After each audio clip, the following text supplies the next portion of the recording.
So today I want to focus on how do we keep peace in our homes. You know, maybe you live at home alone, but you still have people that are a part of your home, like your children or your siblings, or maybe your best friend you consider as part of family. So how do we keep peace in our homes? How are we peacemakers in our homes? The Apostle Paul writes some pretty powerful words to the people of the church of Ephesus. And Paul says in chapter 6, listen to a couple of things that he says. He says, children. So first of all, he's talking to the little ones, the children. Listen to what he says. Children, obey your parents in the Lord, for this is right. So he's saying that children, you need to obey your parents. He says, honor your father and your mother, which is the first commandment which comes with a promise. He says that it may go well with you and that you may enjoy a long life on the earth. I always read that passage by Paul, and it just totally cracks me up. It's like Paul is saying, okay, kids, you need to respect your parents, because if you don't, you're not going to live very long on earth. But what Paul is really talking about is he's talking about a couple of very important things. He's talking about honor and respect and love. Hey, Will, Betty Jean, glad that you're joining me today. We're talking about peacemaking and peacekeeping, and more importantly, what it means to be a peacemaker.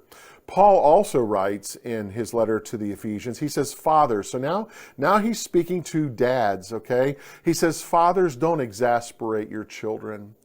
You know, how many times as parents do we exasperate our kids? Do we just kind of hound them too much and we just kind of say the wrong things? It just doesn't create an environment that's productive or healthy. Paul says instead of hounding them or exasperating them, bring them up in the training and the instruction of the Lord. I mean, wow. So instead of like putting my own agenda in my kid's life, why don't I use God's agenda and use that as the truth that's there?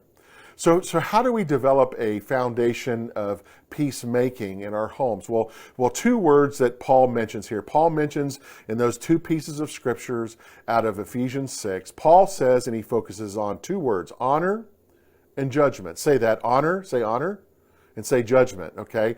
So he says peacemaking means that we need to honor others. And this is really important. You honor those in your household, and you honor them because they're valuable. Gary Smalley, many years ago, gave a good talk. Look up Gary Smalley. He was a therapist, a Christian therapist for families. And he said the word honor needs to come like one of those guttural things like, honor. So like when your loved one walks in the room or when your children walk in the room, it's like you honor them and you love who they are. So we want to honor. Paul says honor. Honor is the way that we validate somebody of being in the image of God. And it means that when we honor one another in our homes, we see the other person as precious and valuable. We see them as an active member of our family. But more importantly, when we honor somebody in our family, we see them as the way that God sees them. That we affirm and we recognize and we encourage them to grow. And that's what makes peacemaking totally possible. All right, so let's be real for a second here. As much as we want to, let's just be real. None of us honors our family members as much as we ought to, right? We don't honor our spouses. We don't honor our husbands or our wives. We don't honor our children. We don't honor our parents. We don't honor our brothers and our sisters, our siblings, our cousins. We don't honor each other as much as we ought to, and we don't do it perfectly, do we? In fact, I would be willing to guess that we all at times say hurtful things. And there's at times where we actually dishonor those that we love. When I mess up, you know, the first thing that I want to get to when I mess up like that is I want to find myself saying in my head as well as out loud, I want to say the words to the person that I've offended. I'm going to look them in the eye and say, you know what, you're too valuable to me for me to have said what I've said. And listen, I can recall many moments in my life. Yeah, I'm a pastor, but listen, I'm a human being too, right? I am growing in Christ just like you are. I'm working on my salvation just like you are. I am working to strive to be an honorable man in the eyes of God just like you are. And I can recall times when I have found those moments where I have been on my hands and knees begging my wife and my children to forgive me.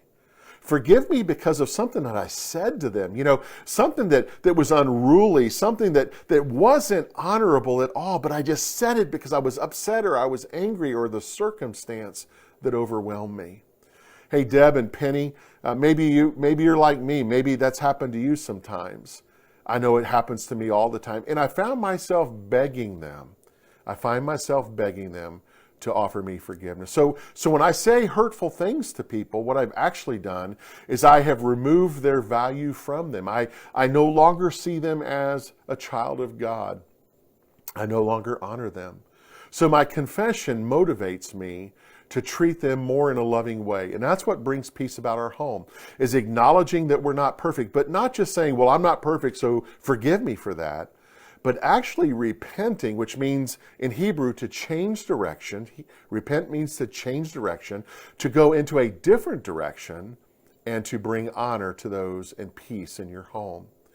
The second way that a peacemaker is in your home, how you can be a peacemaker in your home, is not only to honor people, but also to suspend judgment. Ooh, now this one's kind of dicey, okay? So working out our problems in relationships is one thing, but when we stand in judgment of others, I mean, isn't that kind of neat to stand in judgment over somebody? Because when we judge somebody, it's like we see their fault and their fault outweighs ours and we're not so bad anymore. But you know what? Judgment is tricky, especially when it comes to peacemaking, because part of peacemaking is leaning into the conflict. Part of peacemaking is finding the solution that helps bring peace back into the relationship or the home. So sometimes we have to share with people things that we see or understand or observe, but we have to be careful that we're not judging them. So the second piece of being peacemaker here in your home is to suspend judging. So some of you today, some of you have probably been carrying around a burden, a chip on your shoulder. Some of you maybe have been holding onto that chip on your shoulder for a long time. Maybe you've said terrible things to somebody. Maybe you've talked behind their back. You've thought about ways that you could hurt them by your words or by your actions. You know what? When you do that, you've actually been their judge. Some of you have a broken friendship that needs mending. It really needs mending. And because of your ego, you're not allowing yourself to step aside in your own point of view and in your own virtues. And instead, you're saying, they have to come to me. They got to beg me for forgiveness today. I'm not going to do that because they harmed me. Yvette, don't you know? Say, that's right, Pastor Bob. That's not what we're supposed to do. We're to take the first step, aren't we? We're to take the first step, and we are to go into that person, the person that has brought hurt into our life, and we are to take the first step to reach out to them. But you know what? When we don't, when we make them come to us, when we hold on to that anger and that hurt, we've been their judge. Some of you have been angry with your spouse. But you know what? Because they haven't reacted in a way that you thought they should. Maybe you had this idea that my husband or my wife should act this way. They should notice this about me. They should know, or my friend should know this about me. And you're upset and you're ticked off because they haven't reacted the way that you thought. You know what? You've been their judge. Some of us haven't been the right role model for our kids. We get so uptight, we get so angry, we get so upset when our kids make mistakes. We get so frustrated when we see them making choices that we think those aren't the right choices. But you know what? Maybe they're modeling what they've seen in us. And because we don't see it in us, but we see it in our kids, we've been their judge.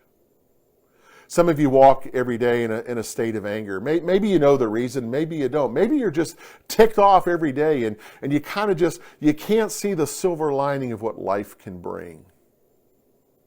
You want to be angry all the time. You aren't happy unless you're angry. You know what?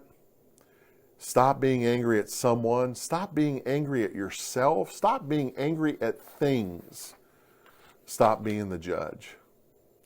The two things that make suspending judgment critical, the two things that help us to suspend judgment, to help us to become a peacemaker in our homes, it's compassion and understanding. Say compassion. Say understanding. Now, when you say the word compassion, doesn't that just breed something inside of you? When you think of understanding, it's not just that you understand someone else, but someone else understands you. It's not just that you are to show compassion to others, but others can rain compassion down on you. These are two words that create a tremendous environment for growth and acceptance. You see, when you refuse to judge, but you work to understand why the foolish activity happened, the passion opens the other person's spirit, and it's then that peacemaking is made possible. You see, judgment results in defensiveness, and it closes down relationships, doesn't it? While showing interest results in openness and life-giving love. When you show interest in someone's story, when you show interest and you enter into their pain, when you enter into their life situation that for whatever reason just isn't right, but you want to enter into that, doesn't it open up their spirit? Instead of having a closed spirit, it actually opens it up, and something good happens. Anita, you're right. Truth does win. Truth does win, and that's so important. And Jesus said, if we tell the truth will always set us free. You see, compassion and understanding open the spirit to receive peace and restoration. And isn't that what we all want? Isn't that what we want in our relationships? Peace and restoration. See, don't be a peacekeeper. Don't avoid it. Don't sweep it under the rug. Don't be afraid that someone's going to be angry at you. Don't not do the right thing because you're afraid of what others might think or what the person that you need to confront may think. Be a peacemaker. Break out of the box. Be Jesus. Hey, listen, join us this coming Sunday as we continue week 2 of our series, Let's Talk. And I'm going to talk about rules, the rules that we have in our relationships. And listen, these are some rules that maybe you adhere to. And I'm going to also test some of those rules because Jesus tests the rules. So this Sunday may not be what you think, but I think you need to come.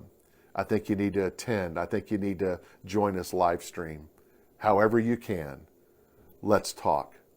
Godspeed. Bye-bye.